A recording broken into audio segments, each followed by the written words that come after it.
कृष्ण चरण कमलेभ्यो नमः। श्री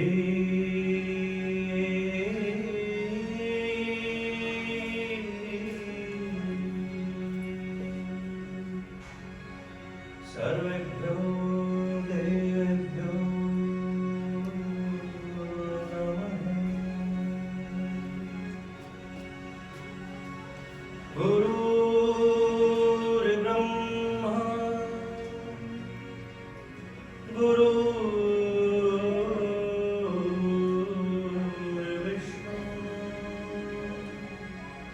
गुरुर्देवो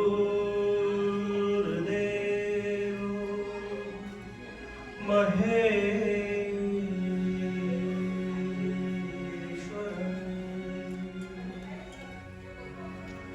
गुरु साक्षात् परब्रह्म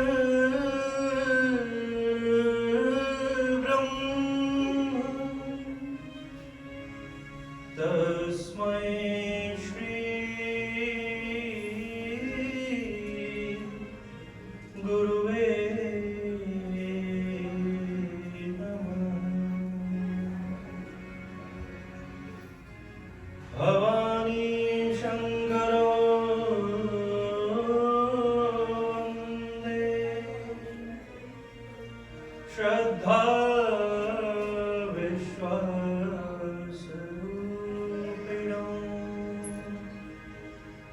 याभ्यां विना न पश्यन्ति सिद्धा स्वान्तः स्थमीश्वरम्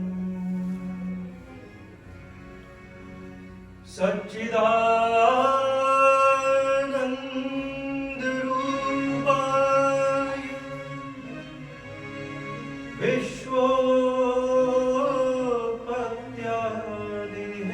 विश्वोत्पत्त्यादिहेतवे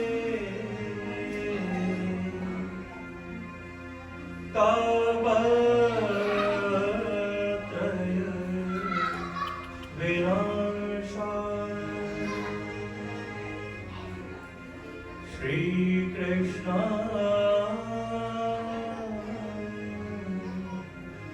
वयं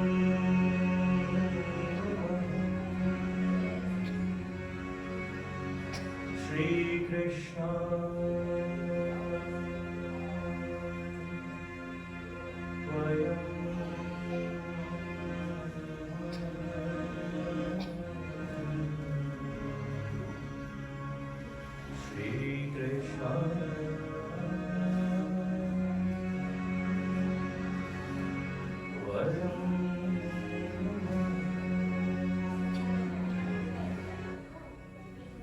बोलिए श्री वृंदावन बिहारी लाल की जय। श्री भागवत भगवान की जय। नमः पार्वती पतये हर हर महादेव हर हर महादेव हर हर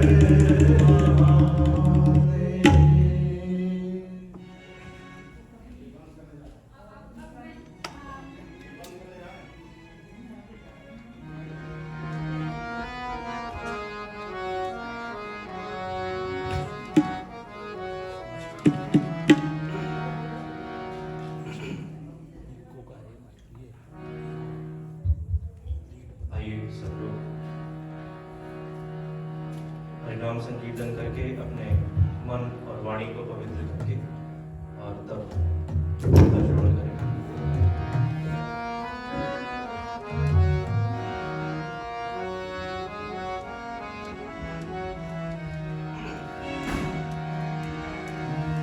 जय राधे जय राधे जय श्री कृष्ण बोलो जय राधे जय राधे जय राधे जय श्री कृष्ण बोलो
तीर्थ में गंगा के पावन तट पर श्री शुकाचार्य जी से, श्री सुखदेव जी महाराज से कथा श्रवण कर रहे हैं।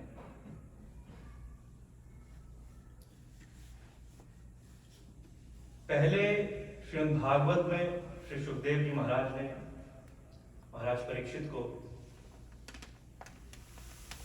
भक्तों के चरित्र की कथा सुनाई।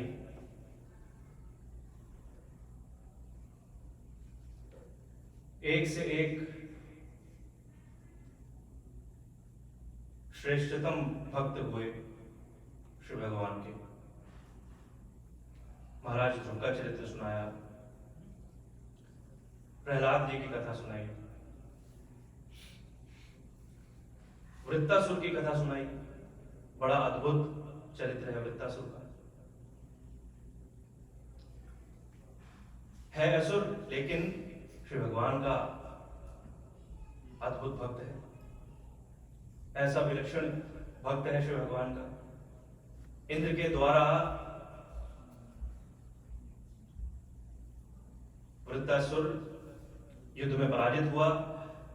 उसके दोनों भुजाएं इंद्र ने काट दी और श्री भगवान से ऐसी स्तुति की उसने,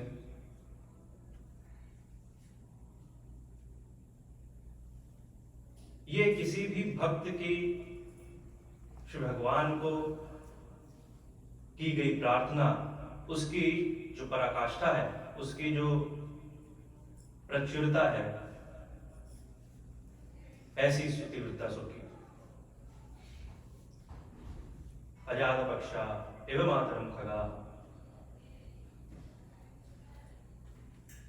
मैं आपको पुकारता रहूं अपने जीवन के इन अंतिम क्षणों में, क्योंकि पुकारना मेरी विवशता है, इस जीव की विवशता है। वह पुकारेगा ही अपने इष्ट को, अपने प्रियतम को, अपने प्रभु को। मैं पुकारता रहूं आपको, पुनः पुनः पुकारूं, लेकिन मेरी इस पुकार को सुनकर के आप मेरे समक्ष कभी प्रकट मत होना, क्योंकि आपको पुकारने का जो आनंद है, आपके वियोग में बहे हुए दर्द भरे इन आंसुओं का जो आनंद है, वह आनंद तो आपके दर्शन में भी नहीं है। इसलिए मैं पुकारता रहूं आपको, लेकिन मेरे जीवन के इन अंतिम क्षणों में, मेरे जीवन के इस सांझ में, मेरे जीवन का सूर्य अस्त होने को है, मैं पुकार रहा हूं आपको, लेकिन मेरे समक्ष आप प्रकट होने की भूल मत करना। ऐसा अद्भुत चरित्र वृत्तासुर का श्रीमद् भागवत में। भक्तों के तो अगणित चरित्र हैं। इतना तो श्री भगवान की महानता नहीं है जितने भक्तों की महानता है। और ऐसे करते हुए 9 स्कंद श्रीमद् भागवत में सिर्फ भक्तों की ही महानता पे, भक्तों की श्रेष्ठता पर चर्चा की गई। ऐसे चरित्र है, राजा बलि का चरित्र है। तो भक्तों की कथा श्रवण कराते हुए महाराज परीक्षित 4 दिन हो गए, अन्न का एक कण भी नहीं खाया, एक बूंद जल की भी नहीं ग्रहण की महाराज परीक्षित ने 4 दिन से। निर्जल होकर के, निराहार रह करके कथा श्रवण किया। 4 दिन हो गए। सुखदेव जी ने पूछा परीक्षित से, परीक्षित मैं देख रहा हूं आज 4 दिन से तुमने कुछ भी न खाया है न कुछ पिया है, तुम कुछ तो खा लो। महाराज परीक्षित की आंखों से आंसू बहने लगे। कहा, गुरुदेव लगता है आपने मुझे मेरे अपराध के लिए अभी तक क्षमा नहीं किया। एक दिन इसी जल की प्यास के लिए मैंने अपने गुरुदेव का अपमान किया था। अब मुझे किसी अन्य की कोई भूख नहीं है, मुझे किसी भी जल की कोई प्यास नहीं है, मुझे मात्र श्री भगवान की कथा की प्यास है। मुझे कथा रसामृत पिलाइए, पिलाते रहिए। और तब सुखदेव जी महाराज ने महाराज परीक्षित को श्री भगवान के अवतारों की कथा सुनाई, जो पूर्ण अवतार हुए। भगवान राम का चरित्र सुनाया, किस प्रकार से भगवान राम का जन्म हुआ।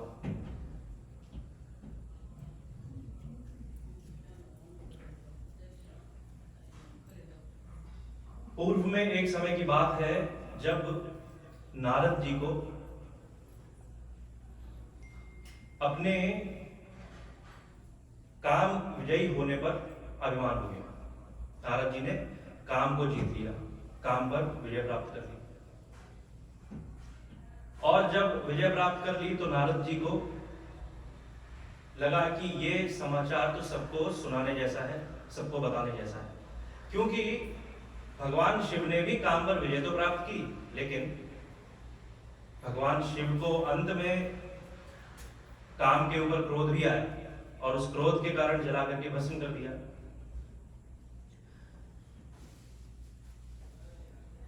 विचलित तो हो ही गए भगवान शिव, लेकिन नारद जी तपस्या कर रहे हैं, नित्य नैमित्य अपनी साधना कर रहे हैं। कामदेव प्रकट हुए नारद जी के समक्ष, अपना प्रभाव प्रकट किया। कामदेव ने नारद जी की साधना को भंग करने का प्रयास किया, लेकिन नारद जी की साधना भंग नहीं हुई। अंत में कामदेव नतमस्तक हुए नारद जी के समक्ष, कहा मैं अपनी पराजय स्वीकार करता हूं, धन्य है आप नारद। नारद जी ने भी क्षमा कर दिया सहजता से कि चलो ठीक है, कोई बात नहीं, अब दोबारा ये अपराध मत करना, ऐसे करके। और कोई क्रोध नहीं हुआ नारद जी को, कुछ भी मन में कोई विकृति नहीं हुई। सहजता से ही नारद ने काम पर विजय प्राप्त कर ली। और तब अपनी इस विजय के समाचार को, अपनी इस जीत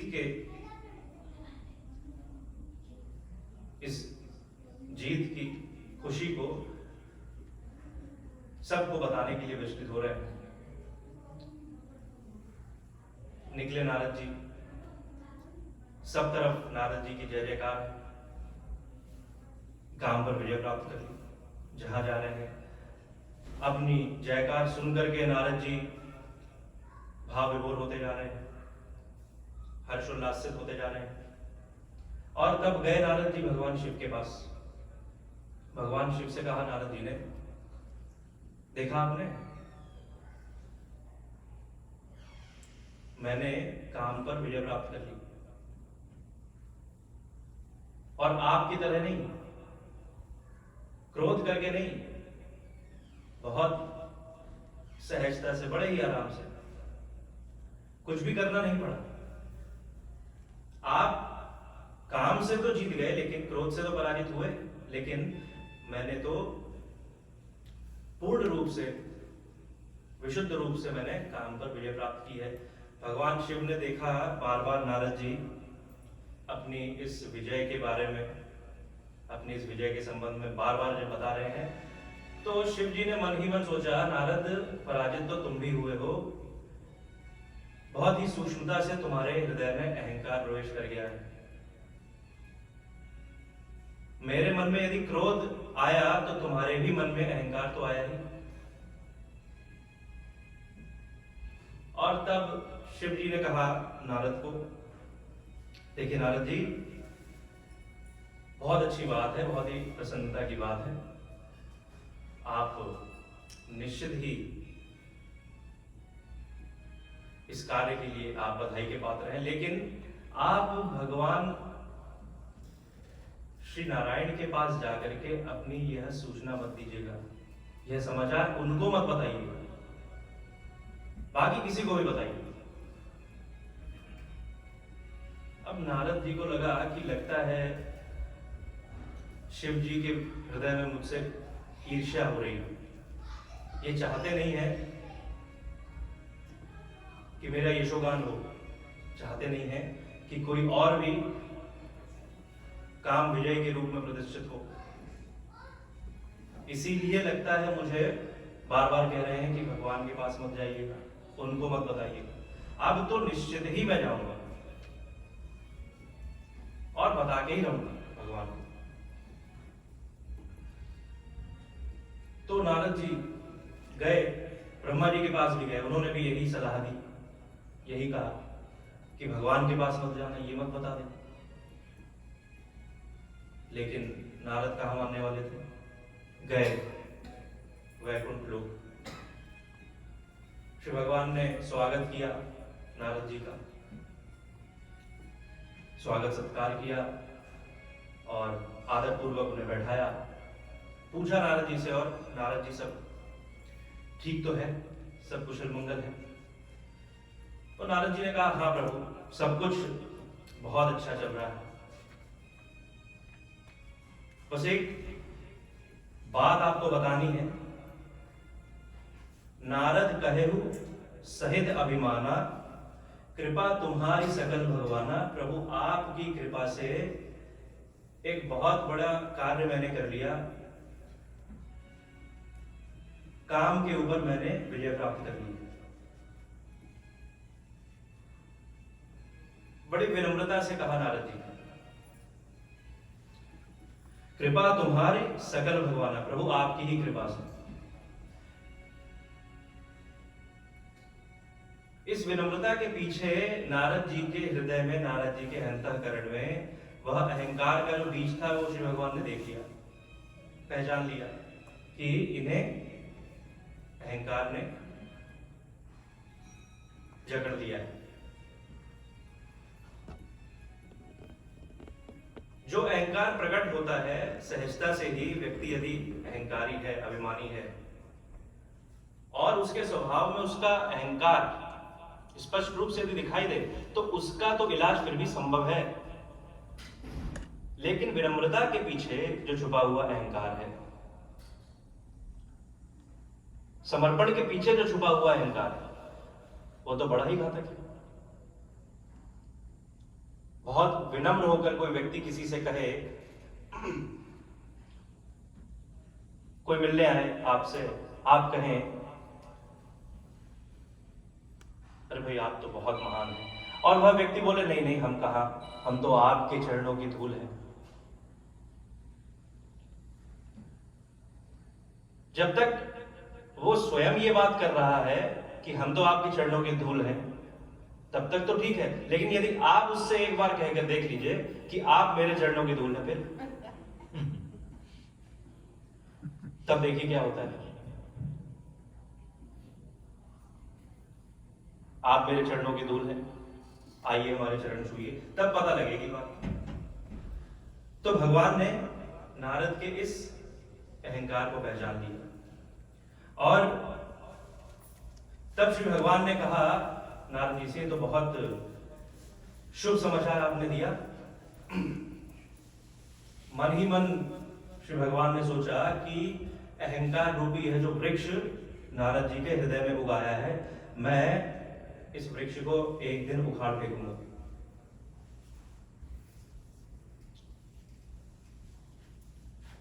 क्योंकि नारद मेरा परम भक्त है, मैं उसके मन में कोई भी विकार, कोई मनोविकृति उसके जीवन में मुझे स्वीकार नहीं है, और इसलिए जरूर ये कार्य तो मैं करके ही रहूंगा। और बार बार नारद जी कह रहे हैं कि काम को जीत लिया मैंने, काम को जीत लिया। तो भगवान ने कहा चलो ठीक है, एक बार नारद जी की परीक्षा भी हो जाए। नारद जी वैकुंठ से लौट रहे थे और मार्ग में उन्हें एक बड़ा विशाल, बहुत सुसज्जित एक भवन दिखाई दिया। उसमें बहुत भीड़ भाड़ दिखाई दी, लोगों का आवागमन दिखाई दिया, आते जाते लोग दिखाई दिए। और तब नारद जी को मन में उत्सुकता हुई, नारद जी गए अंदर, तो राजभवन था, उस राज्य के जो राजा थे उन्होंने आदर सत्कार किया, नारद जी का बुलाया, बैठाया। अहो भाग्य मेरे, नारद जी हमारे महल में पधारे। और तब नारद जी ने पूछा तो बताया कि मेरी जो पुत्री है विश्व मोहिनी, उसके विवाह का ये समारोह है, स्वयंवर है। और नारद जी बड़े शुभ समय पर आप आए हैं, मेरी पुत्री के विषय में कुछ बताइए, उसके भाग्य के विषय में, कैसा उसका भाग्य होने वाला है। और जब उस अपनी पुत्री को लेकर के आए, नारद जी ने देखा तो आश्चर्यचकित हो गए। इतनी सुंदर, इतना सौंदर्य, अद्भुत रूप लावण्य से परिपूर्ण, ऐसा सौंदर्य तो कभी देखा ही नहीं था नारद जी ने। और जब उसके लक्षणों पर विचार किया तो नारद जी दंग रह गए। ऐसी सुलक्षणा स्त्री, नारद जी तो रहस्यदर्शी है, रहस्य पहचान गए। नारद जी को स्पष्ट रूप से दिखाई दे गया कि ये स्त्री, ये कन्या जिसका भी वर्ण करेगी वह अमर हो जाएगा, उसकी मृत्यु ना हो पाएगी कभी, उसको युद्ध में कभी भी कोई पराजित नहीं कर पाएगा। नारद जी को ऐसा दिखाई दिया। बात इसके विपरीत थी।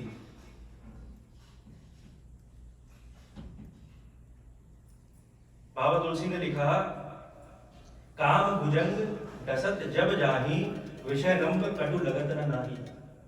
मतलब जब कामना का भुजंग, जब कामना का सर्व डसता है तो ऐसे व्यक्ति को नीम भी मीठा लगने लगता है। बात रहस्य की यह थी कि वह स्त्री उसका ही वर्ण करेगी जो अमर होगा, जिसका वो वर्ण करेगी वो अमर हो जाएगा, ये बात नहीं थी। लेकिन नारद जी को अपनी कामना से ऐसा दिखाई दिया कि जिसका यह वर्ण कर लेगी वह अमर हो जाएगा, अजेय हो जाएगा। और तब नारद जी के मन में इच्छा हुई कि क्यों ना मैं ही इससे विवाह कर लूं, कुछ ऐसी व्यवस्था हो कि ये मेरा ही वर्ण कर ले। और तब नारद जी ने जैसे तैसे वहां पर विदा ली, पुनः लौट के आया भगवान के पास। और भगवान से कहा नारद जी ने कि प्रभु, एक बहुत विशिष्ट कार्य आन पड़ा है और मुझे एक सहायता चाहिए आपसे। भगवान तो सब जानते ही थे कि किस लिए आए हैं। तो नारद जी ने कहा, प्रभु मुझे कुछ समय के लिए अपना रूप दे दीजिए।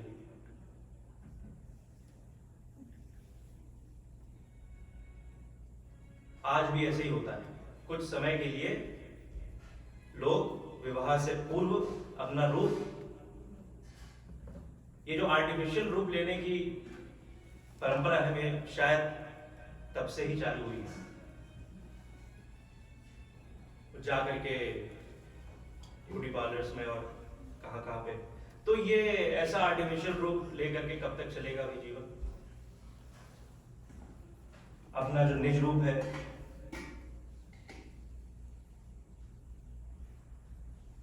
सबसे पहले तो निज रूप का ही परिचय होना चाहिए। लेकिन नारद जी ने कहा भगवान से, प्रभु कुछ समय के लिए अपना यह सौंदर्य, अपना यह रूप मुझे दे दीजिए।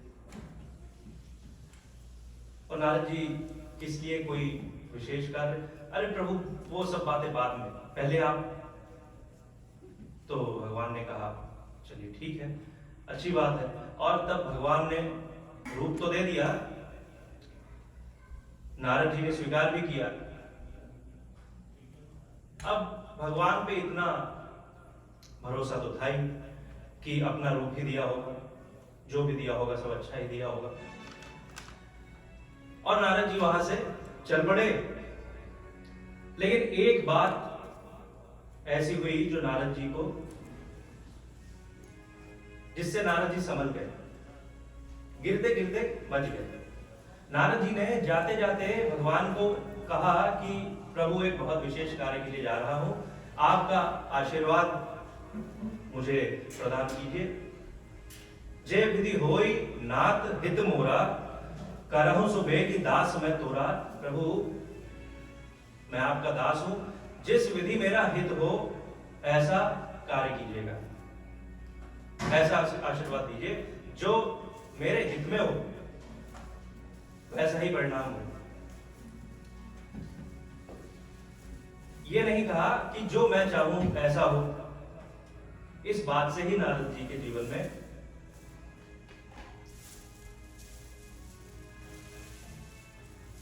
परिणाम सफल हुआ। जो हुआ अच्छा हुआ, समझ गए नारद जी।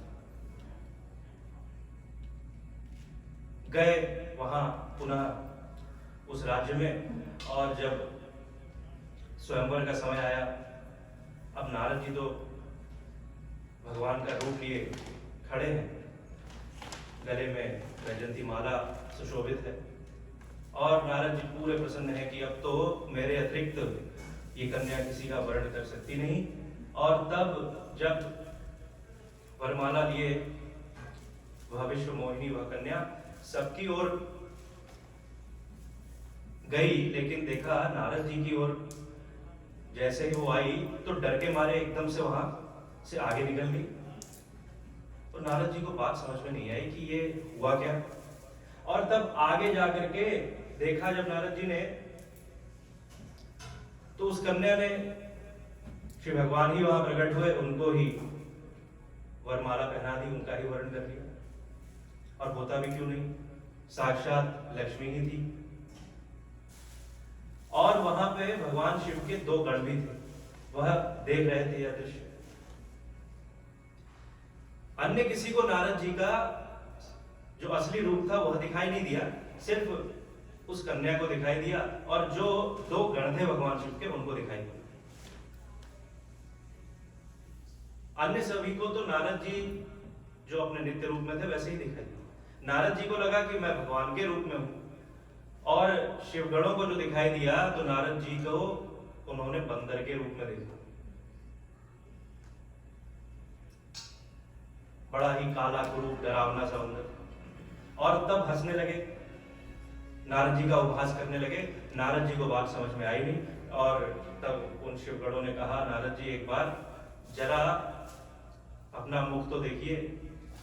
और तब एक सरोवर के पास जाकर जब देखा नारद जी ने अपना मुख, तो स्वयं ही डर गए। ऐसा स्वरूप दिया, और तब डर के मारे क्रोध में थर थर कांपने लगे नारद जी।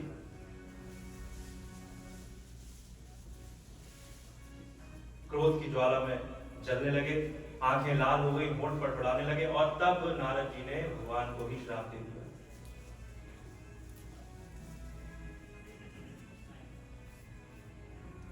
उन शिवगणों को जिन्होंने नारद जी का उपहास किया उन्हें भी श्राप दे दिया।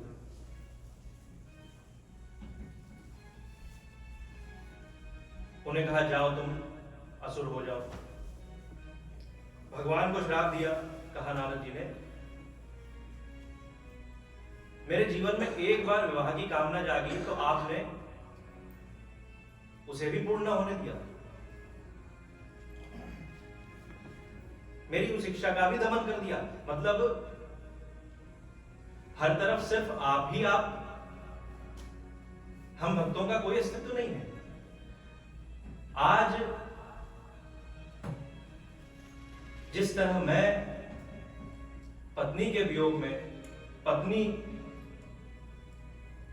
पाने की इच्छा से मैं तड़प रहा हूं, विवाह की इच्छा से मैं तड़प रहा हूं, इसी तरह एक दिन आपको भी अपने पत्नी के वियोग में ऐसे ही तड़पना पड़ेगा।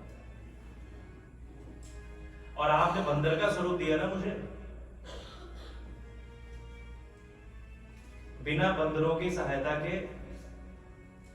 आपको आपकी पत्नी मिलेगी नहीं, ऐसा श्राप दिया। अब भगवान क्या करते, भगवान ने नारद जी का श्राप स्वीकार कर लिया। जब स्वीकार कर लिया तो भगवान ने फिर भूमिका बनाई। भगवान जब अवतार लेना चाहते हैं तो कोई ना कोई भूमिका बना ही लेते हैं, कोई ना कोई व्यवस्था बना ही लेते हैं। ये तो भगवान की ही लीला है। भगवान के अतिरिक्त भगवान को कौन भला श्राप दे? तो भगवान की इच्छा से ही सब कुछ होता है, भगवान की इच्छा से ही यह भी हुआ। और तब यहां पृथ्वी पर महाराज मनु और देवी शत्रुपा ये तप कर रहे हैं, दीर्घकालीन तप।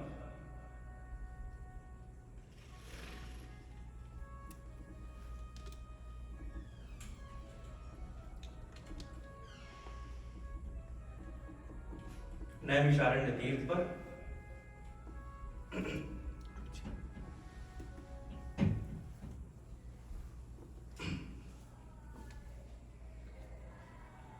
नैमिषारण्य तीर्थ पर महाराज मनु और शत्रुपा तप कर रहे हैं। और ऐसा सुदीर्घ, ऐसा भयंकर तप किया कि न अपने शरीर का ध्यान रहा, न आहार का ध्यान रहा, न श्वास का ध्यान रहा, कुछ भी न रहा। विधि हरिहर तप दे